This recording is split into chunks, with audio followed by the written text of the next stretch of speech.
बचपन में मीरा जब भी उड़ते हुए विमान को देखती थी तो उसकी नन्ही सी आंखों में विस्मय छलक उठता।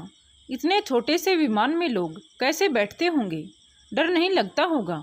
और बड़ी होने तक विमान में बैठने का तो सपना भी कभी नहीं आया था। लेकिन जिस बात का कभी सपना भी नहीं देखा था वह बात आज सच हो गई थी। वक्त ने कुछ ऐसी करवट ली थी कि आज वह विमान में बैठकर 7 समंदर पार जा रही थी। वैसे ऐसा तो कहानियों में या फिर फिल्मों में होता है कि कोई राजकुमार आकर किसी गरीब घर की लड़की को ब्याह कर ले जाए, लेकिन यहाँ तो वास्तव में उसके जीवन में यही हुआ था। कॉलेज की पढ़ाई पूरी होते ही अंगद उसकी जिंदगी में कहीं से आ धमका था और अंगद को वह पसंद आ गई थी। सब काम इतनी शीघ्रता से हुआ था कि सोचने का कुछ मौका ही ना मिला। घर वालों की खुशी का तो ठिकाना ही नहीं था। बिना किसी लेन देन के बेटे को ऐसा घर वर मिला था। किसी भी गरीब माँ बाप को इससे ज़्यादा क्या चाहिए था। एक हफ्ते में ही चट मंगनी पट ब्याह हो गया। अंगद ज़्यादा रुक नहीं सकता था। शादी के दूसरे दिन ही उसे जाना पड़ा। मीरा के सब पेपर तैयार करने थे। वीज़ा जो लेना था, जाने में थोड़ा समय तो लगना ही था। मीरा उतने दिन सास ससुर के पास ही रही। बुजुर्ग सास ससुर दोनों ही बहुत अच्छे थे और फिर थोड़े ही दिनों में मीरा का जाना भी हो गया। आंखों में सपने संजोए मीरा आज विमान में उड़ रही थी। विमान में बैठे बैठे मीरा की आंखों ने आज पहली बार कुछ रंगीन सपने देखने शुरू किए थे। एयरपोर्ट पर अंगद उसे लेने आया था। उसके साथ उसकी एक दोस्त भी थी। अंगद ने उसकी पहचान कराई। मीरा, ये मेरी दोस्त मेरियन, और मेरियन, ये है मीरा। विदेश में तो ये सब सहज है, ऐसा मीरा ने सुन रखा था, इसीलिए उसे कुछ बुरा ना लगा। हंस के उसने मेरियन से हाथ मिलाया। मेरियन मीरा का अनूठा सौंदर्य देखकर चकित हो गई थी। तीनों साथ ही घर आए। नई दुल्हन का स्वागत सत्कार तो यहाँ कौन करे। मीरा ने ऐसे ही घर में प्रवेश किया। खाना खाने के बाद अंगद ने मीरा को एक कमरा दिखाकर कहा, मीरा, आज से ये तुम्हारा कमरा। मीरा कुछ समझी नहीं। उसने अंगद की ओर देखा। मीरा की आंखों में तैरता प्रश्न अंगद समझ रहा था। अब स्पष्टता की घड़ी आ पहुंची थी। देखो मीरा, मेरियन मेरी दोस्त ही नहीं बल्कि मेरी प्रेमिका भी है। हम दोनों 1 साल से साथ रहते हैं। मुझे पता है तुम्हें अच्छा नहीं लगेगा, पर क्या करूं? तुमसे शादी करना मेरी मजबूरी थी। मेरे माता पिता ने शर्त रखी थी कि अगर मैं किसी भारतीय लड़की से शादी करूंगा तभी उनकी संपत्ति मुझे मिलेगी। इसीलिए तुमसे शादी करनी पड़ी। उन्हें मेरियन के बारे में कुछ पता नहीं। वैसे तो मुझे पहले दिन ही तुम्हें ये सब बताना नहीं था, लेकिन मेरियन ने बोला था कि मुझे आज ही बोलना पड़ेगा। सॉरी, लेकिन मेरे पास और कोई चारा नहीं था। मेरियन सामने बैठकर सब सुन रही थी। थोड़ी देर मीरा कुछ बोल नहीं पाई। एक सन्नाटा सा रहा। मीरा का वैसे तो जोर जोर से चीखने का जी हो रहा था, लेकिन कौन सुनेगा यहाँ? कौन था अपना यहाँ? जिसको अपना मानकर जिसके सहारे आई थी वह तो रोने का कोई मतलब ही नहीं दिख रहा था। थोड़ी देर चुप्पी छाई रही। फिर मीरा ने धीरे से पूछा, अब मुझे क्या करना है? देखो मीरा, मैं कोई ऐसा बुरा आदमी नहीं हूँ। तुम्हें दुख पहुँचाने का मेरा कोई इरादा भी नहीं था, और मैं ये भी अच्छी तरह जानता हूँ कि इससे ज़्यादा दुख की बात तुम्हारे लिए और कोई नहीं होगी। मुझे माफ़ करना, मेरा प्यार मेरी मजबूरी है। तुम यहाँ आराम से रह सकती हो, तुम्हें यहाँ कोई तकलीफ़ नहीं होगी, पर हमारे बीच पति पत्नी का कोई संबंध नहीं होगा। तुम भूल जाओ कि मैं तुम्हारा पति हूँ, और मैं भूल जाऊँगा कि तुम मेरी पत्नी हो। हम दोस्त की हैसियत से साथ साथ रहेंगे। 2 साल के बाद तुम स्वदेश वापस जाना चाहोगी तो जा सकती हो, क्योंकि मेरे माता पिता की शर्त सिर्फ 2 साल के लिए ही थी। फिर मुझे उनकी संपत्ति मिल जाएगी, और तब अगर तुम चाहो तो दूसरी शादी भी कर सकती हो। और यहाँ रहकर मुझे क्या करना होगा? तुम अपने तरीके से यहाँ रह सकती हो। जो जी में आए करो और खुश रहो। अंगद ने उदारता दिखाते हुए कहा। मीरा 2-3 मिनट मौन रही, फिर एकाएक जोरों से हंस पड़ी। अंगद भूत की तरह उसे हंसते हुए देखता रह गया। ये औरत पागल तो नहीं है? रोने के बजाय हंसती है। उसने तो सोचा था कि मेरियन की बात सुनते ही वह एक आम भारतीय नारी की तरह रोना धोना स्टार्ट करेगी। उसको भला बुरा बोलेगी, मेरियन को भी कुछ सुनाएगी, पर इसे तो मानो कुछ असर ही नहीं हुआ। अंगद से रहा ना गया। उसने पूछा, तुम्हें यह बात सुनकर दुख नहीं हुआ? हंसी क्यों आई? अरे आपने तो मेरी प्रॉब्लम हल कर दी। अंगद, सच बात यह है कि मैं भी शादी से पहले किसी और से प्यार करती थी। ये शादी मेरी भी इच्छा के खिलाफ हुई थी। मेरे प्रेमी माधव की पढ़ाई पूरी होने में अभी 2 साल बाकी हैं, इसीलिए कैसे भी करके मुझे 2 साल तक प्रतीक्षा करनी थी। मैं उलझन में फंसी हुई थी, लेकिन तुमने तो मेरी मुश्किल आसान कर दी। थैंक्स अंगद, ये तो बहुत अच्छी बात हुई। हम दोनों एक ही नाव के यात्री निकले। क्या क्या तुम सच कहती हो? अंगद को जैसे विश्वास नहीं हुआ। न जाने क्यों उसे ये सुनना अच्छा नहीं लगा। अरे इसमें हैरान होने की क्या बात है? अगर ऐसा नहीं होता तो पहले ही दिन पति की ऐसी बात सुनकर कौन पत्नी आंसू ना बहाएगी। चलो हम दोनों की प्रॉब्लम सोल्व हो गई, अंगद ने कहा, लेकिन उसके आवाज़ में वास्तविक खुशी नहीं थी। ये सब बातें सुनकर मेरियन बहुत खुश हो रही थी। और फिर एक ही छत के नीचे एक ही घर में पति पत्नी और वो का सिलसिला शुरू हुआ। सुबह अंगद और मेरियन दोनों ही अपनी जॉब पर चले जाते। मीरा तीनों के लिए खाना बनाती, घर के सब काम करती। थोड़े दिन सब ठीक ही चला। 1 महीने में मीरा यहाँ के तौर तरीके, रहन सहन सब सीख गई थी। एक दिन जब वे दोनों आई तब खाना तैयार था। मीरा ने आज तरह तरह का बहुत बढ़िया खाना बनाया था। अंगद को आश्चर्य हुआ। उसने पूछा, आज क्या कुछ खास बात है? हाँ अंगद, आज मैं बहुत खुश हूँ। क्यों? अरे आज मेरा माधव भी यहाँ आ गया है और वो मुझसे यहाँ मिलने आने वाला है। माधव की पढ़ाई पूरी हो जाएगी और फिर हम दोनों शादी कर लेंगे। अब तो हम दोनों भी मिल पाएंगे, ठीक आपकी तरह। है ना खुशी की बात? तभी मीरा का मोबाइल बजा। ओ माधव, सॉरी अंगद, आप दोनों खा लो, मेरा फ़ोन तो लंबा चलेगा। खुश होती हुई मीरा अपने कमरे में चली गई। आज खाना तो बहुत अच्छा बना था, लेकिन अंगद को मज़ा न आया। उसका ध्यान खाने के बजाय मीरा के कमरे से आती हंसी के आवाज़ पर ज़्यादा था। न जाने क्यों आज वह बेचैन हो उठा था।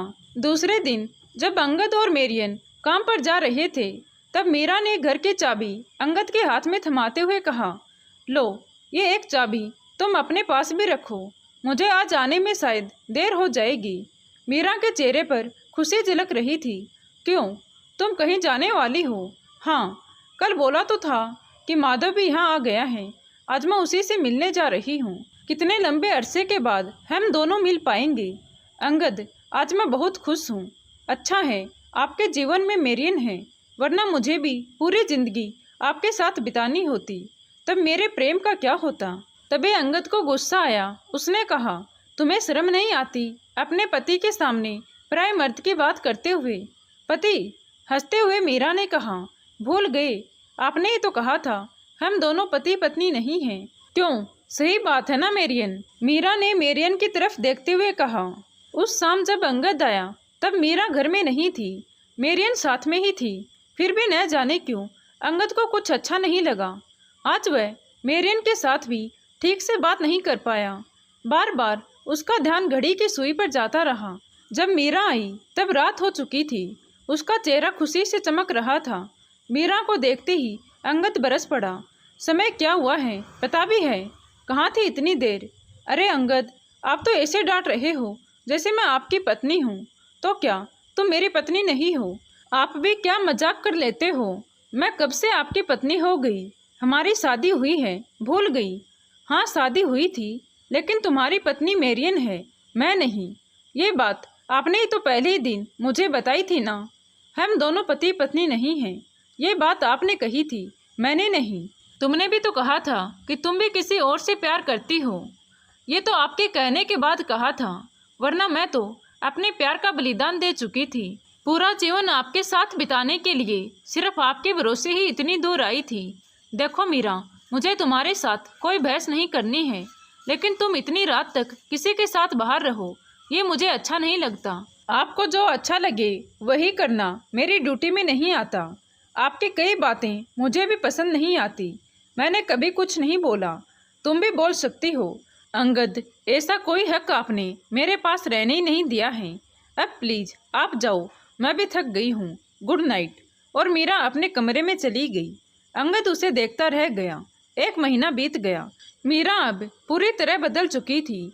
वह कभी कभी काफ़ी देर से आती तो अंगद के पूछने पर अंट संट जवाब देती तो अंगद को बहुत बुरा लगता। वह अब मेरियन पर गुस्सा करने लगा। मेरियन के साथ छोटी छोटी बातों में झगड़ा होता रहता।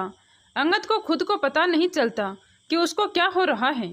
मीरा कब आती है कब जाती है, इसी बात पर उसका ध्यान लगा रहता था। और आज तो मानो हद ही हो गई। आज मीरा के साथ माधव भी घर आया था। अंगद के आने पर मीरा ने माधव के साथ उसका परिचय करवाया। अंगद क्या बोलता, खा जाने वाली नज़रों से बस माधव को देखता रहा। माधव, अब चलो मेरे कमरे में बैठते हैं। माधव उठकर मीरा के कमरे में चला गया। पूरी रात माधव वहीं रुका था। सुबह जब माधव गया तो अंगद मीरा पर बरस पड़ा। ये क्या ड्रामा लगा रखा है तुमने? क्यों, क्या हुआ? तुम्हारे कमरे में कल पूरी रात कोई गैर मर्द रुका था और पूछती हो कि क्या हुआ? माधव कोई गैर मर्द थोड़ी है, मेरा होने वाला पति है। होने वाला होगा, अभी हुआ नहीं है। अभी मैं तुम्हारा पति हूँ। सॉरी अंगद, लेकिन आप मेरियन के पति हो। मैं मेरियन का पति नहीं हूँ। मैंने अभी मेरियन के साथ शादी नहीं की है। ओह, तो कब कर रहे हो शादी? अंगद मौन साधे मीरा की ओर देख रहा था। अंगद की आवाज़ में न जाने कहाँ से भावुकता छा गई थी। सॉरी मीरा, मुझे लगता है कि मैंने कहीं कोई ना कोई गलती की है। अंगद, अब ये सब सोचने का कोई अर्थ कहाँ रहा है?